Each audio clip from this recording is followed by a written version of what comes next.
I'm pretty sure everyone is at least somewhat familiar with the story of Rare. They made a lot of really good games for Nintendo, and then they got bought by Microsoft and started sucking. They used to be so good that the Microsoft exclusive, that's just a re-release of 30 of their old games, is probably the best Xbox exclusive other than the first 3 Halos. The first game that they made under the name Rare was actually a black box game. Slalom is also on Rare Replay, which means this is an NES black box game owned exclusively by Microsoft, which is kind of funny. Yeah, it's pronounced Slalom. I looked it up several times. It's Norwegian. It's a type of skiing where you weave through poles. Thanks again, Wikipedia, you're always helpful. Anyway, like most of Rare's other games, it's simple on the surface, but it has a lot going on under the hood. Starting out with the title screen, this is a nice one, I like it. Stylistically, it's very similar to the other black box games, but the detail on the mountains and the hills at the bottom put it a step above them.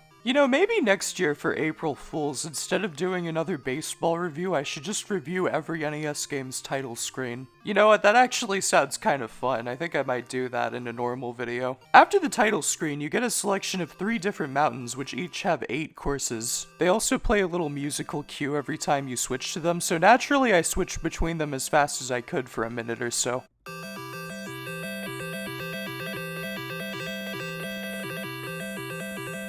Anyway, going into the actual game, it's very similar to Mach Rider visually. In fact, gameplay-wise, it's very similar to Mach Rider's Time Trials. It's a game with fake 3D where you go down a narrow track to the end before the time runs out. In fact, functionally this game is just a better Mach Rider to me. It simplifies the gear system by just having you hold up or down to go faster or slower respectively. And yeah, skiing down a mountain isn't as cool as riding around on a motorbike in a post-apocalyptic desert. But I feel like Mach Rider's main problem was just that there was way too much going on, having to shoot stuff and change gears and do everything else. Whereas with this game, all you really have to worry about is getting to the end of the stage without hitting anything. There's enough going on that you're engaged, but it doesn't feel like you're drowning. Another thing that really impressed me was this game's use of color. I feel like there's way more color in this game than just about every other NES game I've looked at so far. Considering that even nowadays a lot of games that take place in snowy areas kinda look boring, this is impressive. I know it's a minor thing, but for some reason I just love the mountains in the back being purple. They could have made them really boring gray mountains, but they went with a really cool stylistic choice. I like that a lot. It also has pretty good sprite work, even if I did think that the player character just had a giant black hole in place of its face. It didn't occur to me until rewatching the footage that that's supposed to be a visor, so I initially thought you were just playing as one of the giants from Dark Souls. The music is also pretty good, although I have one pretty big complaint. Whenever you hit something and don't recover, the music will stop and this little jingle will play for a few seconds, and then the song restarts. It's a nice representation of how you lose all of your momentum from crashing, but I crash a lot, and it's annoying to hear the beginning of the song over and over again. The controls are nice and simple, and I got the hang of them in a few minutes. Unfortunately, this is one of those games where A and B both jump, which is kind of annoying.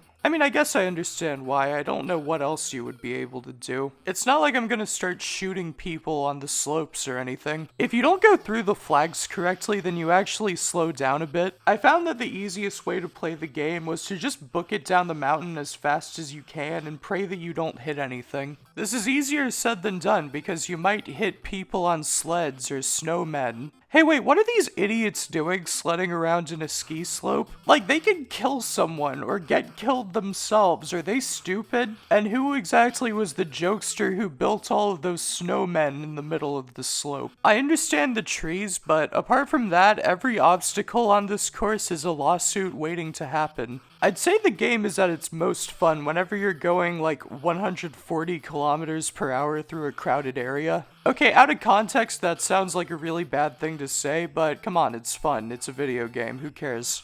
The saving grace to the just going as fast as you can strategy is that you can mash the A and B buttons to recover if you hit something. Weirdly enough, that ends up being their main use because there's not really a point to jumping. The last thing I want to mention is that if you hit a mogul and then hold down, then you'll do a trick. Now the moguls in the tricks slow you down a lot, so at first I thought this was completely pointless. Then I read the manual and learned that each point you get for finishing early and for doing tricks contributes exactly 1 second of solo skiing to your next run, meaning that no extra skiers spawn until much later in the race. That's nice and all, but I feel like the extra skiers honestly aren't that big of a problem. It's those jerks on sleds who are the real problem. Why couldn't you have gotten rid of them for a few seconds? All in all, I didn't think this game was amazing or anything, but it was pretty good. It's a very weird choice for a black box game because it feels absolutely nothing like one. That's not to say it's bad or anything, but I feel like most of the black box games had a much more similar feel to each other. Kung Fu and 10-Yard Fight are kinda similar in that regard, but this is way more different. As I said, I think this game is just a better Mach Rider, and as a result, I am putting it exactly 1 spot above Mach Rider. I don't think it's that great, but for their first game, Rare could have done a lot worse. You know, maybe after I'm done with all the black box games, I'll do all of Rare's games next. Either that or I could start doing requests again. It's been a while since I did one. Speaking of which, if you feel like putting in a request, do so in the comments. I read all of them. Anyway, have a good day. Thank you for watching. Like and subscribe. Bye!